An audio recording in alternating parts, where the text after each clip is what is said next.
Floribert Anzoloni, bonsoir. Bonsoir. Vous êtes le coordinateur du mouvement citoyen Filimbi, un mouvement né en 2015 à Kinshasa. Filimbi, entendez le sifflet. Depuis 2 ans, votre mouvement est aux avant-postes contre le maintien au pouvoir du président Joseph Kabila. Après quelques semaines de clandestinité, vous avez fui votre pays pour la Belgique. On va parler un petit peu de l'actualité pour commencer. Nikki Haley, l'ambassadrice américaine auprès des Nations Unies, a enfin condamné les violences du 31 décembre. Elle a déclaré, je cite, « Entendre des rapports de brutalité et de cruauté envers des civils innocents et des enfants dans des lieux sacrés est absolument horrifiant. » Encore une condamnation, donc. Est-ce que vous ne trouvez pas que la communauté internationale est dans une forme d'impuissance et se répète en vain? Absolument. Permettez-moi de commencer mon intervention par rendre hommage aux compatriotes qui ont été massacrés, qui ont été tués le 31 décembre dernier par les milices et les mercenaires du régime très clairement dictatorial de M. Kabila. Je rends hommage à ces compatriotes. Je transmets également les condoléances aux familles et aux proches de ces compatriotes.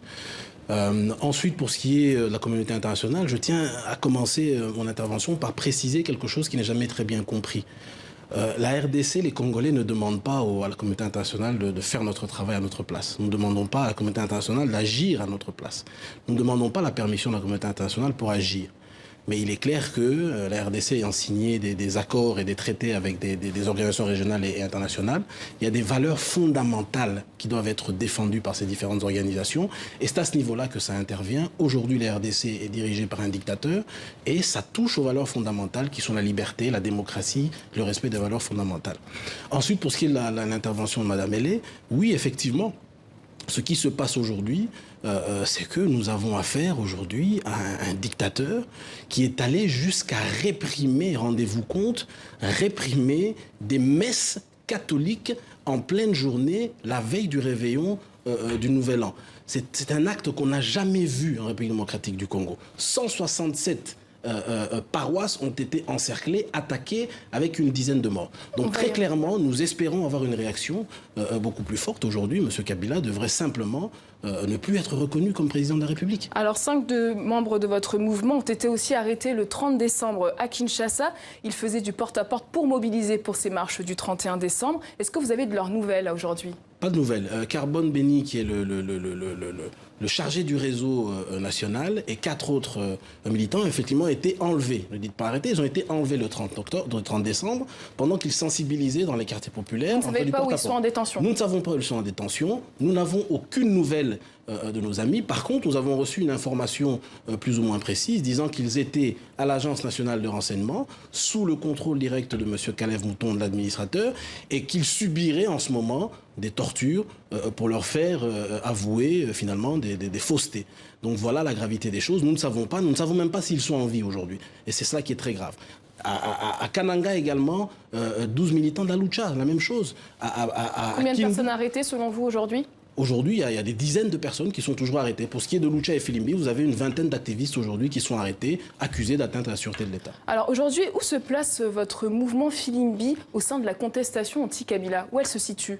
Le mouvement Filimbi se situe très clairement toujours dans le camp du changement. Aujourd'hui, nous avons exigé d'abord que la Constitution soit respectée avant le 19 décembre 2016, ce qui n'a pas été le cas, et nous exigeons très clairement le départ de M. Kabila. Ce qui se passe aujourd'hui avec la mobilisation de l'Église catholique à travers les laïcs catholiques, c'est la suite logique de ce que les mouvements citoyens ont commencé depuis plusieurs années, poursuivi il y a quelques mois avec le manifeste du citoyen congolais, dont vous avez probablement entendu parler. Donc il y a donc un mouvement citoyen, le vôtre, il y a aussi la Lucha, qui est un mouvement citoyen qui est plus ancien. Vous vous ressemblez beaucoup, hein, tous les deux, vous prônez une lutte non violente pour le changement. Aujourd'hui, c'est quoi la différence? Nous sommes globalement complémentaires. La Lucha est née à une année ou deux, en 2012, on va dire 2 ou 3 ans avant le mouvement Filimbi, qui est né en mars 2015. Nous sommes très complémentaires et d'autres mouvements sont nés par après. Vu la taille de la RDC, il est important que les mouvements se multiplient. Est-ce que vous n'avez pas l'impression de marcher en ordre dispersé à l'image de l'opposition traditionnelle? Pas du tout. Pourquoi vous ne vous réunissez pas? Nous nous réunissons. C'est-à-dire qu'aujourd'hui, nous avons un cadre plus ou moins informel qui nous permet de mener des actions ensemble, d'agir, de coordonner nos actions. Ça, c'est une première chose. Deuxième chose, la RDC, c'est 6 fois la France. Et donc, à un moment donné, il faut pouvoir atteindre les différentes couches de la population un peu partout à travers le pays. Donc, c'est important que Pourquoi pas une seule entité alors? Non, c'est une question de stratégie, une question de moyens, une question de grandeur. Encore une fois, si vous voulez aller aujourd'hui à Goma, par exemple, il vous faut prendre un avion et il faut faire 2h30 d'avion pour arriver à Goma. Donc très clairement, il faut avoir des moyens suffisants, une logistique suffisante, et c'est une stratégie qui est quand même bien réfléchie. On va évoquer maintenant le rôle de l'Église. L'Église a démontré sa capacité à mobiliser leurs démarches du 31 décembre.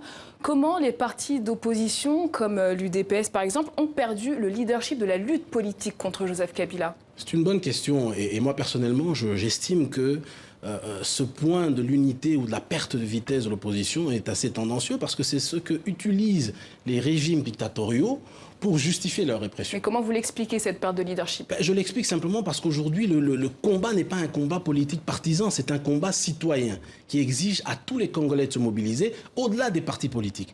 Donc très clairement, les Congolais doivent être unis, les dynamiques citoyennes politiques et non politiques doivent harmoniser leurs stratégies et coordonner leurs actions. C'est à ce niveau-là que les choses doivent se passer. Mais lorsqu'on nous parle d'unité de l'opposition, c'est comme si nous étions dans un processus électoral démocratique et qui exige que l'opposition soit unie. Ce sont les Congolais qui doivent être unis et les différentes dynamiques, c'est ce qui est en train de se faire avec le CLC, qui aujourd'hui a pris le relais de la coordination des actions et donc les choses vont aller de mieux en mieux. Et quelle est votre position sur le fait que dans une république laïque, ce soit l'Église qui soit en tête de la contestation? Tout d'abord, ça ne nous dérange pas du tout parce que les évêques, les prêtres et tous les membres, nos prêtres, nos évêques, sont avant tout des citoyens. Et donc, ils ont une responsabilité citoyenne avant tout. Le pays est en danger aujourd'hui, nous sommes revenus à une dictature, donc ils doivent intervenir.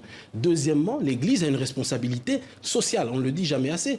L'Église doit s'assurer que les chrétiens, les croyants et même les non-croyants s'engagent de manière pacifique dans le respect des règles, dans le respect des lois, dans le fonctionnement de l'État, dans le fonctionnement du pays.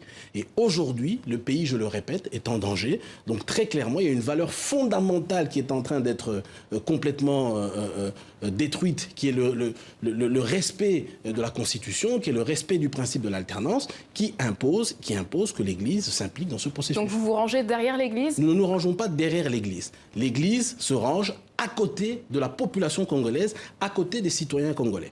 Nous agissons depuis plus de 2 ans et l'Église a décidé de se ranger à côté de la population. Alors vous avez lancé le 18 août le manifeste du citoyen congolais, un appel lancé depuis Paris. On écoute la déclaration du professeur André Mbata. Ici, ce sont des citoyens qui se sont réunis, je dis, ce ne sont pas des leaders politiques. Nous nous sommes donc réunis pour réfléchir sur notre pays, nous le faisons partout, réunis dans un cadre pacifique. On n'a pas été à Paris pour réfléchir sur un push ou quelque chose de ce genre, mais pour réfléchir sur l'avenir de notre pays, les Congolais qui réfléchissent sur l'avenir de leur pays. 4 mois après cette initiative, quelles ont été les actions concrètes qui ont été menées? 4 mois après l'initiative, vous avez la naissance du CLC, la coordination des laïcs chrétiens. En fait, le manifeste de Paris n'est pas une organisation. Vous avez financé le comité laïque? Nous ne l'avons pas financé. C'est la suite logique du manifeste. Parce que le manifeste a fait 2 constats. Le premier, c'est de constater que la responsabilité de la non-organisation des élections incombe à M. Kabila, au dictateur, comme j'appelle aujourd'hui, dictateur Kabila. La deuxième chose est de constater que la faillite de l'État aujourd'hui est causée par M. Kabila. La troisième est de dire que si nous voulons avoir un processus électoral transparent et faire un retour à l'ordre constitutionnel, il est important que M. Kabila soit mis de côté pour que des personnes ayant une certaine compétence, une certaine probité, nous ramènent vers un processus électoral démocratique. Donc aujourd'hui, le CLC, c'est simplement la suite de ce qui s'est passé à Paris. Madame Kandolo, d'ailleurs, qui est l'une des coordinatrices du CLC, c'est elle qui a lu la déclaration à Paris en juillet dernier. Donc c'est une suite logique. Alors la question du financement de cette initiative a suscité la critique. Le milliardaire Syndicat Dokolo, gendre de l'ancien président João Eduardo dos Santos, fait partie de cette initiative. Est-ce qu'il vous finance? Le milliardaire ne nous finance pas. C'est-à-dire que cette organisation, cette activité a été financée par différentes organisations, y compris effectivement une organisation qui est les Congolais debout de M. Sindika Dokolo. Donc plusieurs organisations, y compris le mouvement Filimbi, ont financé, cofinancé la tenue de cette structure. Donc il ne nous finance pas en dehors des participations qu'il fait avec toutes les autres organisations. Et qui d'autre finance Filimbi aujourd'hui? Filimbi est financé de différentes manières. Vous comprenez bien qu'aujourd'hui, il est difficile d'étaler cela, mais je peux vous dire que des cadres congolais financent Filimbi, nous ne le disons jamais assez. Des cadres congolais financent Filimbi, des partenaires traditionnels financent Filimbi. Filimbi est financé, ça c'est une chose importante à dire, est financé par des fonds légaux et qui sont obtenus de manière tout à fait transparente. Pourquoi il faut taire des noms dans ce cas? Pardon? Pourquoi il faut taire des noms dans ce cas? Question de protéger simplement. La grande partie de nos financements vient, je vous assure, de la RDC, et il y a des gens qui doivent être très clairement protégés. Alors aujourd'hui, vous souhaitez renverser un pouvoir politique et en même temps, vous vous dites apolitique. Est-ce que ce n'est pas une position qui est difficilement tenable? Nous ne sommes pas apolitiques, nous sommes non partisans. C'est-à-dire que très clairement, nous agissons dans le secteur, dans le segment politique. L'alternance est un segment politique.